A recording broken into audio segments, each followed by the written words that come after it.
Boa noite. Um levantamento divulgado pelo jornal Folha de São Paulo no mês passado mostra que 61% dos conteúdos compartilhados nas redes sociais no período das eleições era do que eles chamam de jornalismo profissional. Desse estudo, é possível concluir que o jornalismo de credibilidade continua sendo relevante no conteúdo das pessoas. Por outro lado, ele mostra também que o consumo de notícias vem sendo profundamente modificado pelas novas tecnologias. Um jornal tradicional, como o norte-americano New York Times, tem conseguido manter através dos anos seus índices de audiência na internet, mas não para de cair o número de leitores que acessam o conteúdo do jornal através da página inicial. Ou seja, cada vez mais as pessoas têm acesso às notícias através das redes sociais. Teriam o Facebook, o Twitter e as demais redes sociais tomado o lugar do editor da primeira página dos jornais? O jornalismo e as redes sociais estão na pauta do Opinião Pernambuco de hoje. A gente tem dois convidados nesta noite. O primeiro é Fernando Fontanella, que é pesquisador e professor de comunicação da Universidade Católica de Pernambuco. Está com a gente também Sérgio Urte, que é publicitário, especialista em mídias digitais. Participe do programa pelas redes sociais, por e-mail ou por telefone. No Twitter, estamos em @opiniãope.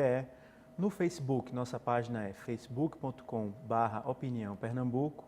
O nosso e-mail é opiniãotvu@gmail.com e o telefone é 3423-6836. 3423-6836. Boa noite, obrigado pela presença de vocês aqui no Opinião Pernambuco, para a gente discutir essa relação entre redes sociais, notícia, sobre como as pessoas estão convivendo com o jornalismo e se os jornalistas ainda têm esse monopólio de fazer as notícias circularem, né? A primeira pergunta que eu queria fazer era justamente sobre essa questão de credibilidade, né? Esse levantamento da Folha saiu acho que umas 2 ou 3 semanas atrás e ele dizia que no período das eleições as pessoas compartilharam nas redes sociais principalmente notícias, né? Principalmente conteúdos que ele chama de jornalismo profissional, que eu acho uma terminologia um pouco complicada, mas isso a gente discute depois.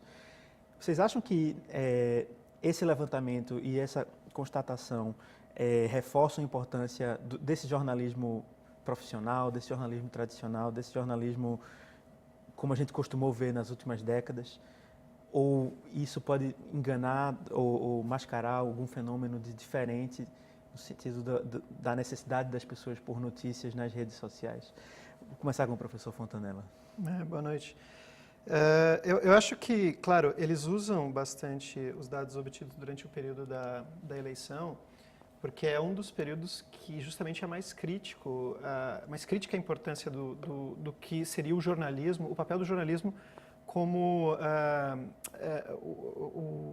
o elemento que garante a origem das notícias, que dá essa espécie de credibilidade para as notícias, né? Então, novamente, como tu mesmo citaste, esse termo muito complicado, jornalismo profissional, que sempre foi uma referência, na verdade a gente poderia falar de sempre uma referência um pouco mais forte para o público de uma credibilidade, no momento em que no calor da eleição, na briga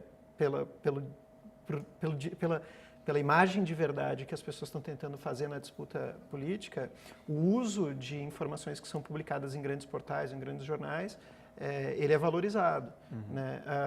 Justamente porque a pessoa ela quer como que uma segunda opinião para endossar a opinião de militante dela, né? Então, não sou eu que voto em fulano que estou dizendo, é o jornal. E ao mesmo tempo não são aqueles blogs políticos que todo mundo já conhece, não, aquele ali é um jornal de nome.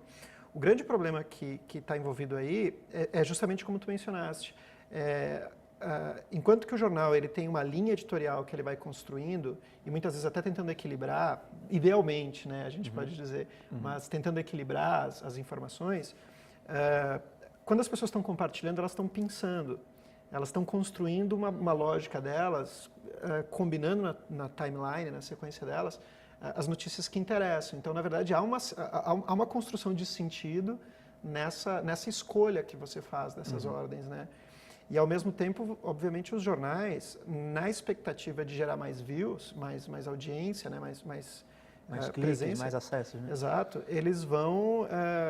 todos os jornais, os grandes jornais do país hoje já fazem esse tipo de trabalho de pensar cada palavra que eles vão usar dentro da notícia, na chamada, para gerar view, para gerar compartilhamento. Então, muitas vezes, você tem uma espécie de novo sensacionalismo. Ao invés de você usar aquele sensacionalismo de imprensa marrom tradicional, com uma chamada escandalosa, você vai fazer umas combinações de palavras que funcionam bem nessas timelines que estão tentando participar do debate político, né? Então, isso foi muito comum, assim, durante a eleição. Você pegava uma chamada que tinha os nomes dos candidatos numa determinada combinação com algum termo polêmico, e quando você ia ver notícia, dizer, não é tanto assim. Né? E ainda continua um pouco, sabe? Você vai ver uma matéria em que está se falando da, sei lá,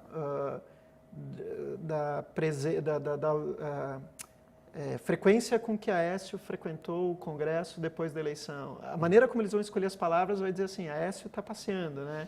E aí você vai ver a matéria, mas não é bem assim, mas eles ainda estão se aproveitando um pouco do calor da eleição para gerar esses cliques, esses views com essa tensão, né, que as pessoas têm. Sérgio, como é que você vê esse estudo específico da Folha, né? Que mostra que as pessoas compartilharam mais o jornalismo, eu vou chamar de tradicional ao invés de profissional, no período das eleições. Isso se estende também para os períodos não eleitorais, que é a maior parte da nossa vida. E você acha que o jornalismo tradicional, ele é importante para alimentar essas redes sociais? Claro, boa noite a todos. Claro, o conteúdo ele sempre é um elemento primordial aí quem está buscando notícias, né? Então, os portais de mídia tradicionais ainda vão ser o destino do usuário que está em busca de notícias, mas não quer dizer que essas notícias elas serão o principal caminho de conexão entre o usuário e, no caso, aí o candidato, né? Mas o que houve muito realmente nessas eleições foi um grande experimento, né, Fontanella? Na verdade, a gente ainda está experimentando muito esse movimento das redes sociais. E o conteúdo que a gente passeou, que a gente navegou bastante nas redes, no quesito política, foram 80% dele só foi política aqui no Brasil. Então, até o próprio Zuckerberg, ele mencionou que o Brasil ele ficou impressionado com o fluxo de notícias e conteúdo referente à política. O Zuckerberg é o dono, o dono lá do Facebook. O criador do Facebook, né? O atual. E até essa saturação marca um pouco a importância, talvez essa fuga para o jornalismo tradicional. No normal das redes sociais, fora do período mais polêmico de eleição, você vê uma importância menor dessa mídia tradicional. Agora, durante a notícia, você tem um volume muito grande de publicações, de postagens que as pessoas estão fazendo sobre política, uma saturação muito grande por conta disso, e aí é difícil de separar qual é a informação. Uma coisa que eu percebi é que logo depois das eleições, voltaram os gatinhos, voltaram as listas de 10 alimentos que são mais prejudiciais à saúde, enfim, aquele conteúdo tradicional das redes sociais que tem seu valor, mas que não é exatamente o que a Folha chama de jornalismo profissional, né? Exato. Então, talvez aí esteja o furo desse estudo da Folha, né? Assim, no sentido de, talvez, períodos específicos gerem mais demanda para o jornalismo tradicional, mas períodos que não são tão específicos assim, não, né? Elas voltam a ter esse caráter mais lúdico, sei lá. Tem uma sanfona um pouco da credibilidade e da relevância, né? A gente sempre criticou muito o jornalismo tradicional, porque ele tinha uma edição que era controlada. A velha, no jornalismo, tem essa teoria do gatekeeper, né? Você tem o editor, que é o cara que vai controlar o que vai ser notícia, uma espécie o que de porteiro, né? Ele Exato. abre a porta para algumas notícias e fecha para outras. O jornalismo era um filtro. Uma das funções, justamente, que que estão nesse guarda-chuva da credibilidade do jornalismo é essa filtragem. Né? O que é um assunto que interessa, o que é um assunto que passa, a verificação da notícia, né? Então, quando a internet surge, ela cria uma possibilidade de que todo mundo publique. Então, de certa maneira, se antes você tinha uma filtragem para então publicar, você inverteu a situação. Agora você publica e depois vai ter que aparecer alguma ferramenta para filtrar. Né? Então, todo mundo pode publicar na internet, mas tem que ter alguma ferramenta de filtro. O Facebook, ele ainda é um filtro que está sendo trabalhado. Ele é um filtro que combina um pouco o algoritmo, a automatização, um monte de variáveis que ele usa ali para definir o que vai aparecer para você. ele ainda tem um pouco uma filtragem das pessoas, mas ainda é muito confuso. Ele ainda é muito difícil de você ter uma noção ter essa filtragem, vamos dizer, de uma maneira que o público sente confiança nela. Então, aí, nesses momentos mais críticos, novamente, um caso como a eleição, é como se a gente sentisse saudades do jornalismo tradicional. Porque a gente podia ter as várias críticas a ele, mas do ponto de vista do leitor ele é confortável. Ele te dá uma espécie de um pacote em que é fácil você acreditar, né, naquela promessa que ele faz ali, de que ao comprar a edição do Jornal da Manhã, ao abrir o seu Jornal de Manhã, você está vendo o que é relevante. Alguém fez o trabalho por você. Alguém né? fez esse trabalho por você, exatamente. Eu queria ouvir tua opinião sobre isso, Sérgio. No período eleitoral, por exemplo, eu senti que o meu Facebook, a minha timeline, né, que é aquela linha do tempo onde aparece o que as outras pessoas colocam, ela concordava demais comigo, assim. Em algum momento eu senti falta de ler coisas que me desafiassem, que eu pudesse contestar, assim. Isso é um risco de a gente ficar muito fechado numa leitura específica, em notícias que não levam a gente a pensar de uma forma diferente. Qual é a tua opinião sobre isso? O que você está acompanhando no Facebook realmente já é um jogo de comportamento que ele faz com o usuário. É exatamente essa questão dos algoritmos. Ele calcula todo o conteúdo, não só o Facebook que usa isso. Daí os grandes portais, eles utilizam. Se você está lendo uma matéria no UOL, não tenha dúvida que você vai ser seguido também por essa matéria em breve, por algum outro tipo de conteúdo que seja parecido com esse. Se for ler no Globo, no NE10, não sei se é NE10, quer dizer, usa também, né? Então, assim, todos já estão conectados com esse tipo de seguidor de notícia, de comprador daquela notícia. Então, assim, esse quesito do conteúdo unificado com a questão da performance, que é algo que eu vou falar, vou bater mais aqui, que eu estou ouvindo mais vocês dois debatendo aí sobre a questão do jornalismo, mas que é essencial também como ferramenta de performance. Performance que eu falo é a publicidade na internet. Então, é você comprar a internet, você comprar o Ads, a publicidade. Então, essa ferramenta ela já está disponível de forma muito fácil hoje para o usuário e fácil também para as agências de publicidade, para todo o operador de mídia hoje em dia. E é uma migração, né, dos anunciantes também para a internet. Então, as notícias também têm que, como são um negócio, acho que elas têm que acompanhar essa migração. E cada vez você tem menos diferenças entre o que é a notícia e o que é a publicidade. Que para nós jornalistas é assustador. Não, claro. Assim, é claro que tem essa questão conceitualmente. Quando você fala, por exemplo, de uma técnica que se usa na publicidade, de native advertising, né? Que é você inserir a publicidade de uma maneira que ela não parece publicidade no meio do conteúdo jornalístico. Então, já tem uma coisa conceitual aí, a publicidade já está meio se mascarando.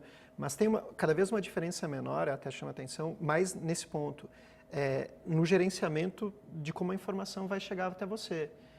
A publicidade, o conteúdo gerado pelos usuários e o jornalismo estão disputando a atenção do consumidor pau a pau.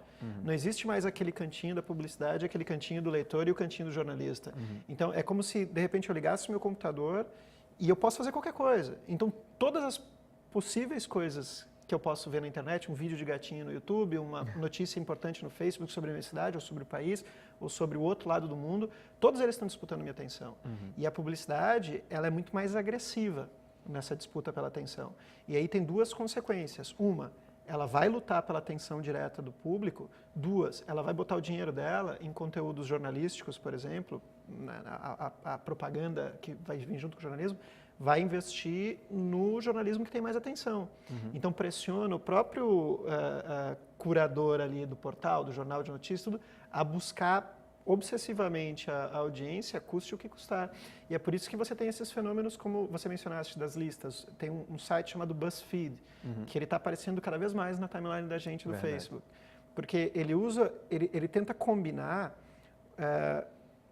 um contorno do algoritmo do Facebook através dessas listas sintéticas que são super agressivas de chamar atenção. Do tipo, 10 coisas que você não sabia sobre as eleições. Né? E você está se informando sobre as eleições, tem informação relevante, complexa, mas ele vai lá e diz 10 coisas que você não sabia sobre as eleições que vão surpreender você. Como vão me surpreender? Então, ele vai sintetizar algumas informações mais frívolas da eleição para ganhar a sua atenção, né? E isso acaba tendo, muitas vezes, mais eficácia para atingir o público do que a informação que efetivamente você deveria estar lendo sobre as eleições, né? Verdade. E o que mudou um pouco também é a questão do todo usuário hoje é um produtor de conteúdo, né? Então, o que é mais interessante? O conteúdo de determinado jornalista, que ele pode ser até uma referência, mas o conteúdo dele não está muito mais à minha cara, né? Está mais uma notícia que um amigo leu em determinado portal, que a gente combina até um pouco no comportamento. Então, essa questão da produção de conteúdo também foi o grande negócio do Facebook. O jornalista não pode mais publicar uma matéria e achar que aquela matéria acabou ali, né? Porque você tem limitações também das matérias, né? Eu digo, as pessoas vão ler, vão compartilhar, vão produzir questionar. Coisa derivativa em cima daquilo, né? Você vai ter muito comentário em cima. Agora, um pouco o que Sérgio comentou, tu comentaste também, o grande risco no algoritmo é que ele vai criando uma bolha, né? O que o algoritmo busca? Ele quer, o Facebook, para ganhar a tua atenção, o que ele quer? Ele quer te dar o conteúdo que ele acha que você gosta. Então, ele vai monitorar cada detalhe. Teus cliques, as notícias que tu viu, os amigos com os quais tu conversou mais. Inclusive, assim, integrando ferramentas, como eles são donos do WhatsApp, se você comenta alguma coisa no WhatsApp, daqui a pouco você diz, meu Deus, eu estou recebendo notícias sobre o que eu comentei no WhatsApp e no Facebook, que coincidência. Não é, ele está tentando te dar, ele é populista nesse sentido, ele tenta te dar o que tu gosta, o que ele acha que tu gosta. E aí é que tu começa a perceber o que tu sentiu, assim, pô, eu só estou recebendo informações que endossam a minha visão de vida. Pois é. Porque ele vai, se você tem 100 amigos no Facebook, é impossível você acompanhar tudo que esses amigos estão publicando. Imagina 800, 1.000, 1.500. Fora a publicidade, fora o que é compartilhado, sabe? Então, ele vai começar a filtrar. A gente continua nesse assunto no próximo bloco. Participe do Opinião Pernambuco pelas redes sociais, as mesmas das quais a gente está falando, também por e-mail e pelo modo mais antigo, que é o telefone. O e-mail é opiniãotvu@gmail.com e o telefone é 3423-6836. A gente volta em 2 minutos.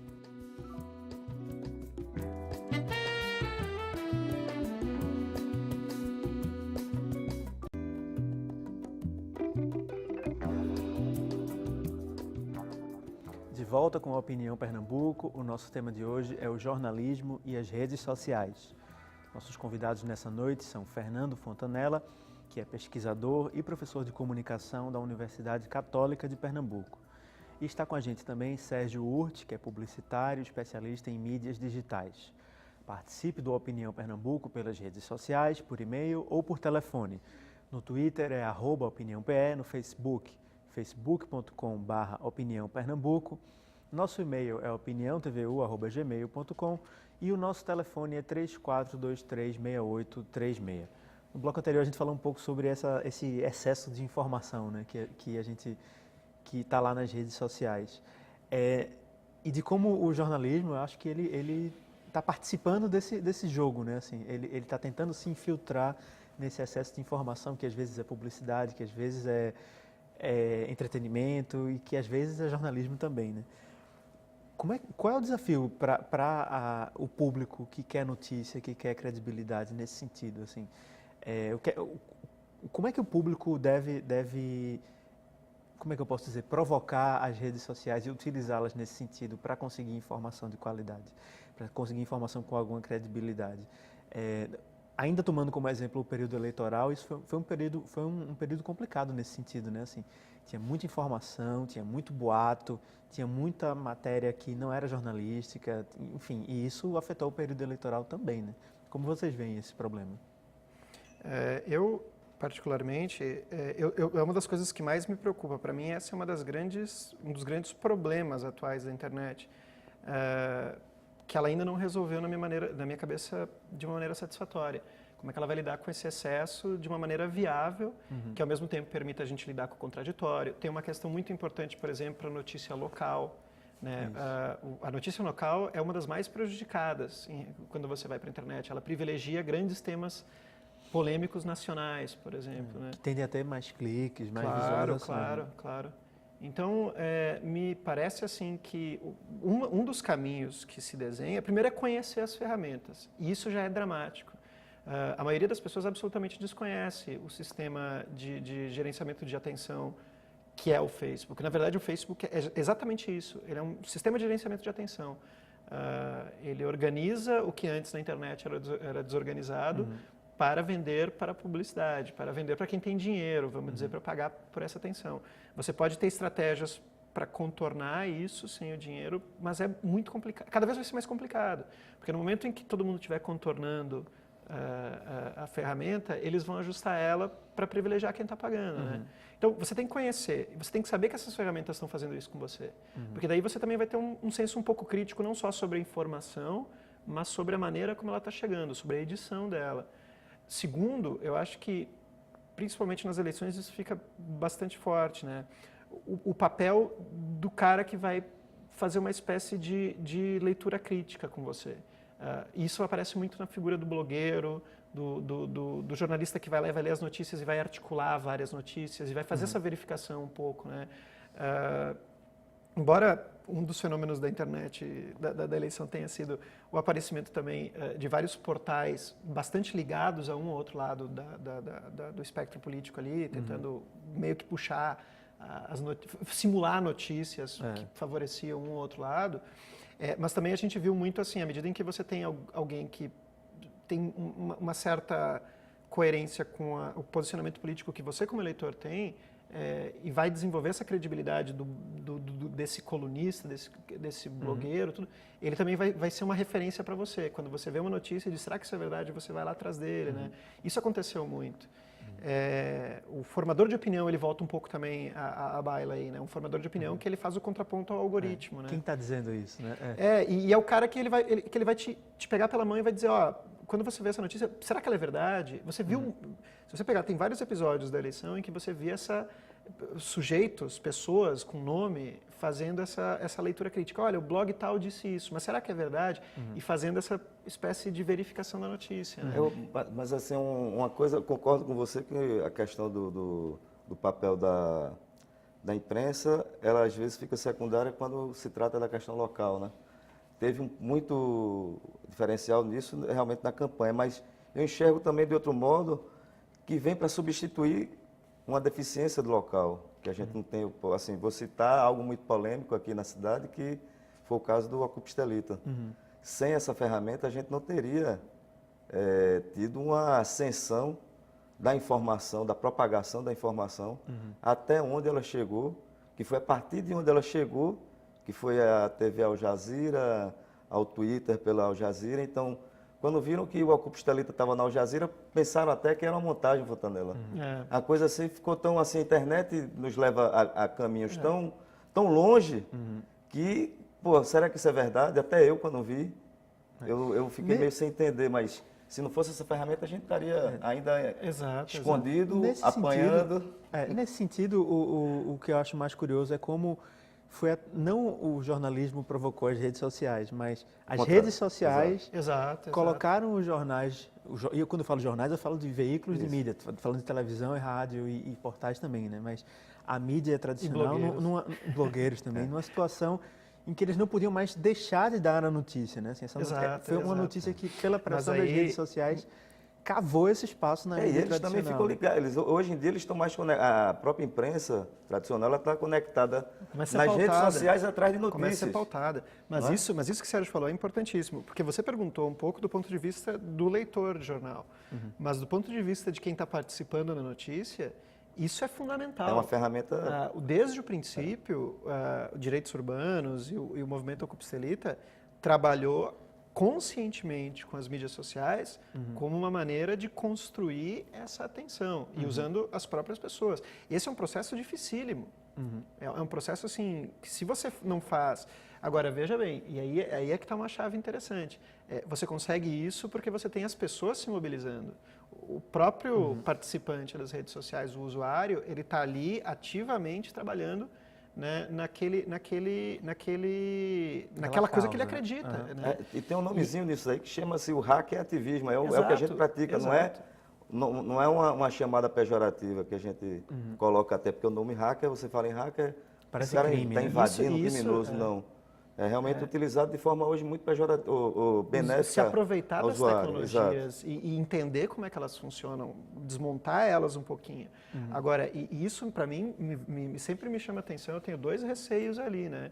O primeiro deles, nem todas as pessoas que precisam chegar até a opinião pública têm essa noção que se tem dentro do movimento ocupistelita, né? Ele foi um movimento que ele construiu desde o princípio esse entendimento, tropeçando e aprendendo, mas ele construiu e chegou num ponto de pautar. A gente teve uma eleição para prefeito que foi basicamente pautada pelo movimento.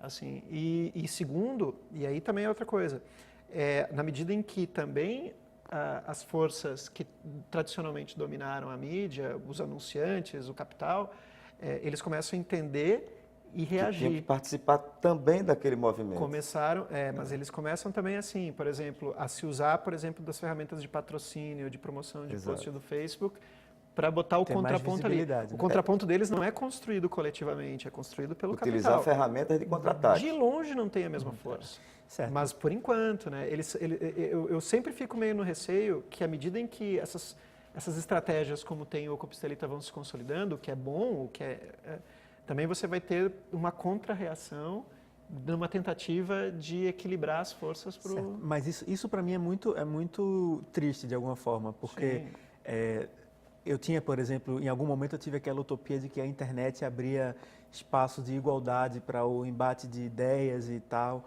E, na verdade, não, né? Assim, a esfera das redes sociais, e aí a gente está falando dessas mais usadas, o Facebook, o Twitter, ele está igual à mídia tradicional, no sentido de que quem der mais tem mais visibilidade. Igual não, mas há uma tentativa de domar a internet. A internet era selvagem.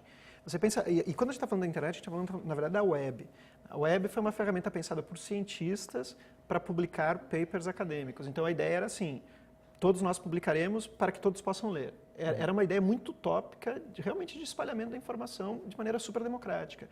O problema, aí é que eu digo que o problema do excesso e da atenção é um dos grandes problemas que a internet tem que resolver. Porque já nos primeiros anos da internet isso era um problema. Quando a gente falava de navegar, de se perder pela internet, porque já tinha muito mais informação de que era possível administrar. E aí vão se pensando com o tempo, se você pegar a história da internet, várias ferramentas que administram, que fazem esse filtro. Você tem o social bookmarking, por exemplo, você tem os sites em que as pessoas recomendavam notícias. O Facebook começa um pouco com essa utopia. Em tese, as pessoas vão curtir e o que for mais curtido vai ser mais relevante.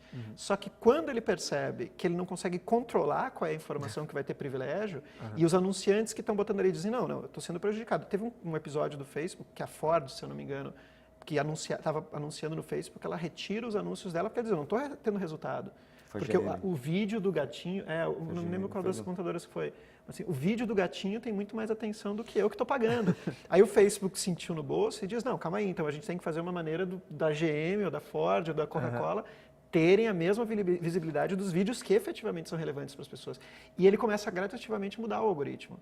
Ele vai mudar a interface, ele vai mudar o algoritmo, ele vai fazer uma série de mudanças que vão tentar garantir o dinheiro, quem está pagando o aluguel, o benefício de quem está pagando o aluguel. Tá? Isso é triste, realmente é triste. E é por isso que muitas vezes, até quando a gente quer trabalhar, principalmente quem trabalha mais ativismo de informação na internet, arquivismo, tudo, tem esse receio com o Facebook. Você vai pegar vários pensadores de liberdade de expressão na internet do que tem um pé atrás com o Facebook. O Julian Assange, por exemplo, ele diz, saia do Facebook agora, ele está controlando sua vida. E Glenn Greenwald, vários outros, né? Exato. Eu queria ouvir um pouco de Sérgio sobre isso, assim, sobre esse espaço que aparentemente é muito livre para a circulação da informação, mas que também pode ser comprado, também pode ser influenciado pelo poder econômico. Assim. Isso, como especialista nessa área e como ativista, te preocupa? Me preocupa no ponto de vista de que a publicidade ela deixa de ser uma ferramenta referência e ela passa a ser uma ferramenta muito parecida com o que a gente já usa. Mas ela continua sendo um diferencial por conta do custo que você vai investir. Nunca vai ser você nunca vai precisar de ter uma mega produção, você ter que hospedar ou pagar um ator para estar ali falando para você. Na hora H você vira até o seu protagonista, entendeu? O garoto propaganda. Exato, você vira o garoto propaganda da sua marca. Então nada melhor do que o próprio dono fazendo aquilo ali. Quem mais fez publicidade na internet fazendo os selfies ou fazendo os recadinhos, os virais e tudo. Então, a publicidade, ela fica um pouco esse resquício do poder econômico, mas ela é uma publicidade muito barata ainda, comparado com a TV, com o rádio, com o jornal principalmente, as revistas. E hoje em dia você vê os jornais estão praticamente sumindo do mapa, né? O papel, o papel do jornal, ele vai continuar sempre, porque a produção de conteúdo vai ser algo que não vai acabar nunca. Mas assim, o meio de entrega, ele vai ter um rasgão aí que vai ser... Notícia vai continuar existindo. Sempre, mas o papel, o modo de você imprimir, distribuir e vender isso que está mudando. E já mudou. O próprio New York Times, ele foi um grande precursor aí na história. Ele foi o primeiro jornal a construir uma timeline no Facebook, contando realmente a história dele. Você vê lá na timeline do... Mas aí tem uma coisa interessante até da gente ver no caso brasileiro, né? O New York Times, a BBC... The Guardian, todos esses jornais que estão obtendo bons resultados na internet, eles construíram uma imagem de credibilidade pré-internet. Antes da internet. Claro. E no Brasil, você tem uma dificuldade porque a mídia não tem essa credibilidade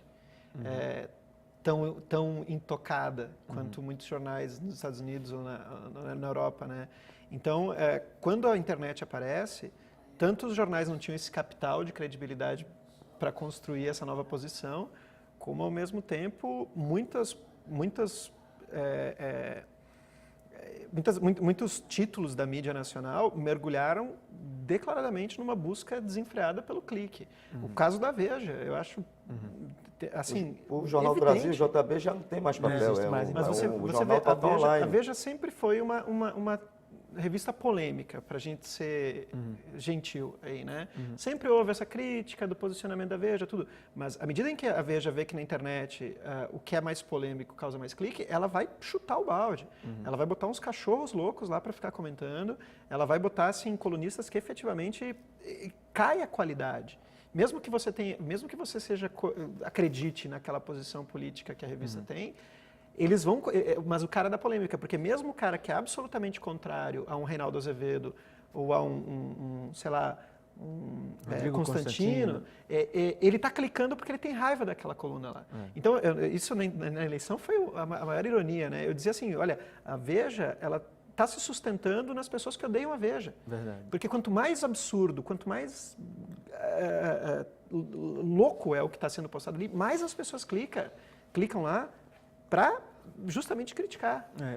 Um exemplo para mim claro disso foi o caso daquela apresentadora do SBT, a Raquel Sherazade. Exato. Eu nunca tinha ouvido falar nela, mas depois dos posicionamentos dela que são muito radicais, defendendo o linchamento e tudo, ela se tornou uma personalidade da internet. Isso é uma questão de editoração. E ela ganhou os cliques, né? Assim, isso é que eu acho curioso. Você depende da qualidade do clique, né? Exato. Que clique é que você quer? Você quer o positivo ou o negativo? Isso é uma questão editorial. As empresas de mídia, as grandes empresas de mídia do país perceberam isso. E elas, novamente, ao invés de seguir o caminho do New York Times de construir credibilidade, elas estão fazendo exatamente o contrário. Elas estão virando portais, elas estão virando BuzzFeed. Estão virando as listinhas. Estão virando as listinhas loucas, assim. E estão postando foto de gatinho. Sabe, é um gatinho político, talvez, mas eles estão postando foto de gatinho. Né? Mas isso daí é muito, acho que é a questão do conteúdo mesmo, né, Fontanella? Porque eu enxergo realmente, eu fico olhando a conversa do conteúdo mesmo jornalístico, eu compreendo e concordo totalmente. Mas como ferramenta de publicidade, ainda é algo muito novo. Sim. Porque você, ainda para utilizar as ferramentas, é fácil. Qualquer pessoa pode chegar lá e utilizar. Mas é como se você chegasse num cassino.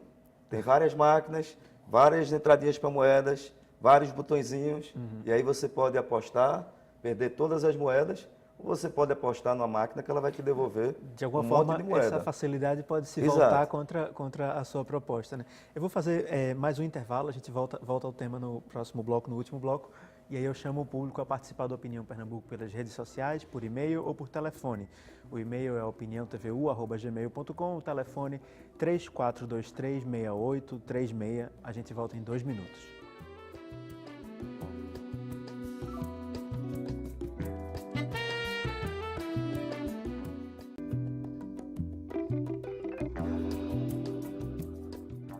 De volta com o último bloco do Opinião Pernambuco. Nosso tema de hoje é o jornalismo e as redes sociais. Os nossos convidados nessa noite são Fernando Fontanella, que é pesquisador e professor de comunicação da Universidade Católica de Pernambuco. Está com a gente também Sérgio Urti, que é publicitário, especialista em mídias digitais. Ainda dá tempo de participar do Opinião Pernambuco pelas redes sociais, por e-mail ou por telefone. No Twitter é @opiniãope, no Facebook, facebook.com/opiniãopernambuco, nosso e-mail opiniãotvu@gmail.com e o telefone 3423-6836. Queria perguntar um pouco sobre essa questão da velocidade, né? Que é uma coisa que, como jornalista, também me preocupa muito. Na rede social, é importante que a notícia vá ao ar logo, né? O quanto antes, assim. E se o seu concorrente publica antes de você, você foi furado, né? Uhum. Só que muitas vezes essa pressa pode trazer um problema ético, né? Porque nem sempre a notícia mais rápida é a notícia mais bem apurada. Nem sempre a notícia mais rápida é a notícia mais verdadeira, mais condizente com a realidade, com todas as limitações que a gente tem para chegar a essa realidade. Isso também é uma coisa que nessa relação entre notícia e rede social preocupa e que a gente tem que estar atento também. Sim, sim. Eu acho que, de certa maneira, muitos portais e de mídia, eles já estão mais ou menos lidando com isso, quase que publicando a notícia a conta-gota, né? Você vai lá e publica a notícia com pouca informação, uma coisa ainda meio vaga. Aguarde instantes, alguma coisa assim. Mas muitas vezes nem isso. Muitas vezes dá a notícia de uma maneira muito vaga, para já garantir. E, inclusive, vai editando a própria notícia que está no ar, à medida em que as informações vão chegando. Isso aconteceu muito durante por exemplo, quando se noticiou a morte do governador Eduardo Campos, né? Verdade. Que tava, num primeiro momento havia muita informação desencontrada, havia muita dúvida e as notícias foram sendo construídas à medida, em pequenas pílulas de informação. Verdade. Se você olhar para a BBC, por exemplo, quando está acontecendo algum evento que a informação ainda está sendo construída, eles têm geralmente duas publicações, uma com um resumo da notícia e uma que é uma espécie quase de um microblog, em que eles vão atualizando as informações que vão chegando e você pode ler essa história da notícia. Então, vai se descobrir novas formas, ou para a credibilidade, né, você constrói, essa questão, você meio que abre a caixa do jornalismo, faz um processo transparente, estamos ainda construindo a notícia e você usa do próprio formato da tecnologia, da interface, para fazer uma coisa dessas, ou por um outro lado, você vai ter essas entradas assim muito cedo na bola que vão causar os constrangimentos que a gente está assistindo direto, né? Então, principalmente, novamente, quando há polêmica, né? Que aí é que muitas vezes a empresa de mídia saliva, né? Pô, ali tem uma oportunidade ótima de ganhar cliques e views, então vamos entrar logo na polêmica. E aí, frequentemente, se comete os equívocos, né? No caso, eu lembro muito do caso do Ocupa Estelita, no dia que houve aquele problema com a polícia lá, que acabou... A reintegração. Da reintegração de posse. 17 de junho. 17 de junho. Que ali, no caso, a gente não está falando de organização de mídia, mas de um movimento social, né? Mas assim que eu acordei, que eu acessei as redes sociais, o que dizia era, venham para cá agora. Então, nesse sentido... E acho que isso também teve um impacto importante em chamar a atenção da mídia para que ali estava acontecendo uma notícia, né? Assim, Um chamado geral, né? Eu acho que esse tempo real, no caso de quem está na outra ponta, é uma coisa importante para mobilizar e para atrair atenção, né? Muito, é como se fosse um chamado de SOS. É um alarme. É um alarme, né? Então, a partir do momento que a gente utiliza o Facebook, a gente utilizou muito também o Twitter, uma ferramenta extraordinária. O Twitter também. Agora, o WhatsApp, esse ano foi a ferramenta do ano, né? Então, o próprio Twitter também a gente utilizou bastante, uma ferramenta de ultra velocidade, você tem uma performance de conteúdo altíssimo, inclusive agora no Brasil tem publicidade no Twitter. É verdade. A gente pode utilizar ele também como ferramenta complementar, você ganhar mais seguidores, entregar mais conteúdo determinado para os usuários. A própria LinkedIn também, que é uma ferramenta que já trabalho com ela já desde 2008. É uma rede social também, não é isso? É uma rede social profissional, que gerencia carreiras de profissionais, executivos, enfim, qualquer tipo de profissional que queira colocar sua carreira ali disponível. É uma rede social. E os sites também, prêmios, os sites, eles também de entrega de conteúdo específico, que ele tem também uma grande segmentação e usuários assim específicos. Na questão do Estelita, a gente utilizou uma ferramenta única, porque a imprensa não estava noticiando o que estava acontecendo ali. A gente sofreu um cala-boca terrível da imprensa local. Na época a TVU estava de greve, inclusive, a gente sentiu muita falta de utilizar essa TV pública aqui, realmente de utilidade pública. E a gente utilizou de uma maneira quase que até o esgotamento mesmo das nossas baterias, dos aparelhos, até onde a gente pôde. Mas, assim, teve uma chave também que foi muito favorável para a gente, foi a cobertura da Copa do Mundo. Então, tinham vários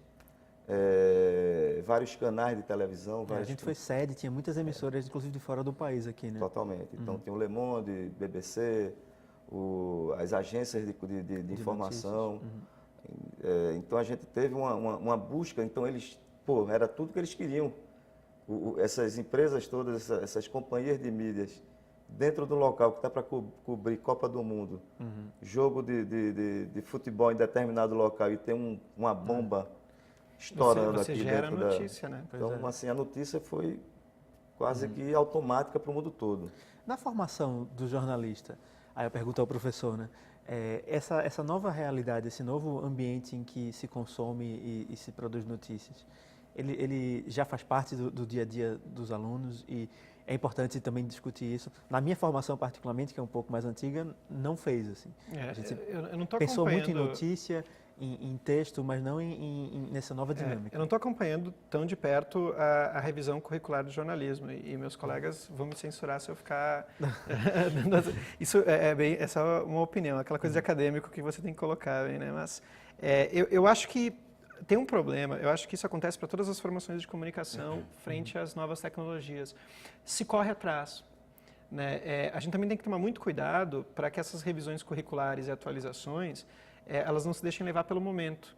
E o que a gente aprendeu... Tem que mudar todo ano. Assim. Tudo que a gente está falando de internet hoje é muito novo. O Facebook, há 5 anos atrás, não tinha o peso que ele tem. Verdade. 5 anos é um período muito curto. Então, quem entrou na faculdade de jornalismo há 5 anos atrás, já estava numa outra realidade. O YouTube, ele vai explodir mesmo ali, vai ficar conhecido a gente em 2005, 2006, né?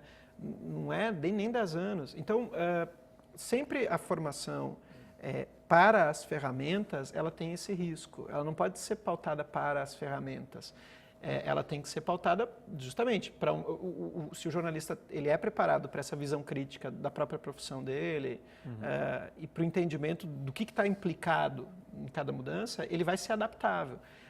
Eu acho que, de certa maneira, há um movimento para tentar tornar todas as formações de comunicação mais adaptáveis a mudanças de contexto. Isso existe, sim. Agora, quando eu digo que a gente está correndo atrás, é porque é muito difícil você ter um entendimento difundido entre os professores, entre os próprios jornalistas, entre todo o profissional de comunicação sobre como essas ferramentas funcionam. O mercado está se mexendo muito lento, de uma maneira muito lenta em direção a essas ferramentas. Por consequência, a universidade também está se mexendo, na minha opinião, de uma maneira muito lenta, sabe? Se a gente está discutindo a questão do algoritmo do Facebook, da importância, como é que ele faz um gerenciamento de atenção, poucos professores hoje nos cursos de comunicação compreendem totalmente como essas ferramentas funcionam. Eu não compreendo a totalidade das ferramentas, porque são muitas, são complexas e muitas vezes... E quando você finalmente diz, eu já entendi como ela funcionou, eles mudam as regras. Né? Então, isso deixa a gente muito intimidado, muitas vezes. Mas isso que você fala é na questão da distribuição e consumo de conteúdo. Né? Eu te diria que em todos os sentidos, sabe? Eu participei de eventos há 3, 4 anos atrás, de geração de conteúdo na internet em São Paulo, em que você tinha o que tinha de melhor sendo produzido de conteúdo na internet no Brasil, nesses eventos. E o que estava se dizendo lá, basicamente não vale mais. Sabe? Ficou datado já. Porque eles estavam falando muito de blog, sabe? E os blogs foram engolidos, de certa maneira, pelo novo cenário do Facebook, entendeu? Então, eles tiveram que se adaptar a uma nova circunstância. Assim, eu não estou dizendo que você joga tudo no lixo de uma hora para outra. Mas esse é o ponto, assim. A gente tem que entender que essas ferramentas estão em processo de consolidação e elas são muito problemáticas ainda. Então, e é por isso que os profissionais que estão na ponta pegando as ferramentas, eles têm uma oportunidade maravilhosa, porque pouca gente entende. Agora, a função da universidade e da formação do jornalista, da formação do publicitário, da formação do relações públicas, de todos os cursos de comunicação, não é, novamente, formar o cara pensando apenas na ferramenta. A ferramenta, ela é tecnologicamente configurada por uma construção social do momento, vamos dizer assim. Né? Mas aí eu posso defender um pouco até a ferramenta, né? Porque eu fico olhando assim, eu fico meio que até dá um certo medo, mas porque eu utilizo ela de uma outra maneira, entende? Assim, também me deixa um pouco assustado, claro, porque ela passa a ter um controle muito grande em cima do usuário, né? E como é que é esse controle? Quando você está entendendo um pouco, ele já vai e muda, mas essa é a tática realmente da ferramenta. Então, a gente tem algo que dá que mata mais a charada, que é justamente eles construírem essa ferramenta da publicidade para você ter que investir. E tem algo muito positivo aí, é o quê? Que todo o investidor daquele conteúdo na publicidade, o que eu sinto é que eu trabalho com outros veículos de comunicação, tipo TV, outros sites, inclusive sites grandes do Brasil, e não tem a busca incessante do Facebook. Ou seja, ela dá certo. Então, a quantidade de clientes que eu tenho que investiram e foram embora é quase igual a zero. Então, quase 98% deles que investem no Facebook, eles não vão embora, eles ficam. Mas não me entenda mal. Então, é algo assim que nos impressiona, até como, pô, que ferramenta incrível é essa aqui? Sim, ela nos dá um resultado de entrega muito boa. Você tem que desenvolver o entendimento sobre a ferramenta, mas academicamente, quando você vai pensar o currículo, o importante é entender isso. Por exemplo, muito poucas pessoas dentro da academia, dentro do próprio mercado, entendem, por exemplo, uma coisa, o algoritmo do Facebook. Porque o algoritmo do Facebook, nem quem trabalha no dia a dia com o Facebook entende ele totalmente, porque ele não é aberto. Ele não é uma tecnologia transparente. Ele não diz mas nosso algoritmo funciona assim, né? Exato. E esse é um problema gravíssimo. Ele do vende ponto como de vista aberto, acadêmico. Né? Ele vende como aberto. Exato. Então, o Facebook é aberto para conectar qualquer tipo de aplicativo a ele. Na prática, quando a gente vai construir a prática profissional com o Facebook, a gente entende como ele funciona. Agora, quando você está estudando ele no ponto de vista mais crítico, é complicado, já não é tanto assim, né? Então... Eu tenho um pouquinho de tempo para encerrar o programa e tem uma pergunta da telespectadora de Camaragibe, Fernanda Conter, eu acho que é isso o nome dela. Ela pergunta, é engraçada a pergunta dela, mas muito provocativa. Por que os veículos gostam tanto de usar a expressão exclusivo, mesmo quando todos os outros veículos também estão divulgando? Acho que nesse cenário de notícia nas redes sociais, o exclusivo é cada vez menos exclusivo, né? Cada vez ele está mais compartilhado e o conteúdo exclusivo, o conteúdo único, o conteúdo que só aquele veículo tem, é mais difícil de ser obtido, não é isso? Tu sabe, por que o varejo, quando vai fazer as promoções, gosta tanto de dizer só até sábado? Embora não seja só até sábado, porque até o próximo sábado eles vão fazer uma nova promoção. É a mesma coisa. O jornalismo, ele está tendo que disputar no tapa a atenção. E a oferta da semana, né? Tem que usar esses termos publicitários de dizer exclusivo, veja agora. Né? Esse uso desses termos mais de chamar a atenção se torna mais visível no jornalismo, mais crucial, né? Sempre existiu, o jornalismo sempre usou exclusivo, mas agora é como, novamente, como a publicidade usava o importado e continua usando, o jornalismo vai usar o exclusivo. Né? Na tua opinião também, está mais difícil de ser exclusivo num ambiente em que tudo é compartilhado, em que todas as notícias e os fatos estão presentes? Caiu uma árvore na minha rua, eu tiro a foto, boto na minha rede social e um monte de gente já viu. Não tem mais como ser tão exclusivo assim, né? Você vai ter que correr muito mais rápido agora para buscar uma notícia tampa, né? Então, hoje em dia todo mundo é um grande produtor de conteúdo. Essa é a grande verdade, que é duro para o mercado entender e aceitar um pouco, porque o meu vizinho pode ser um grande condutor de notícia. A expertise profissional fica um pouco meio que dividido, né? mas aí não vai faltar. O mercado está se moldando Mas o jornalista ele não vai perder o seu lugar jamais, porque ele vai passar a ser um organizador desse conteúdo. Ele vai pegar o conteúdo que o meu vizinho lançou na rede, vai conectar a minha rede de interesse, aquela rede que ele gerencia, vai ser um gestor de uma página, um gestor de um site, um gestor de uma editorial. Então ele vai ter um papel, eu acho que, agora acho que maior, né, Fontanella? Vai ter que ter mais braços aí para poder trabalhar. Eu vejo, eu tenho pelo menos até a esperança de um crescimento de importância do jornalismo. Não como produtor de notícia, mas como processador de notícia mesmo. Como o contraponto humano ao algoritmo. O cara que vai processar, que vai verificar a informação, né, que vai casar, porque a informação hoje, lá no Irã tem um protesto e os caras estão tweetando direto do protesto. Os caras estão apanhando da polícia do Irã e estão tweetando o que está acontecendo. Lá na Ucrânia, os caras invadindo o Palácio do Governo e estão tweetando. Aí você diz, mas esses caras não estão produzindo notícia. Então, eles não são jornalistas. Mas eles estão produzindo notícia. Então você tem que ter, o jornalista não precisa, de repente, estar lá apanhando da polícia também. Mas ele pode pegar essa informação e verificar e processar. E dizer, a gente está recebendo essas informações dos caras. Quem são eles? Vamos tentar entender. Vamos cruzar com a informação que a gente está recebendo do governo da Síria, do governo do Irã. Então, que é o que eu chamo de apuração. Exato. O cara que vai ter a capacidade de articulação dessas diversas fontes sociais de notícia. Né? Isso é uma coisa que eu acho que seria fundamental. Aí sim, do curso de jornalismo começar a trabalhar. Porque, tradicionalmente, você tem uma discussão muito cuidadosa no jornalismo com a produção da notícia, né? Com o investigativo. Né? E, na verdade, eu acho que isso se transfere um pouco.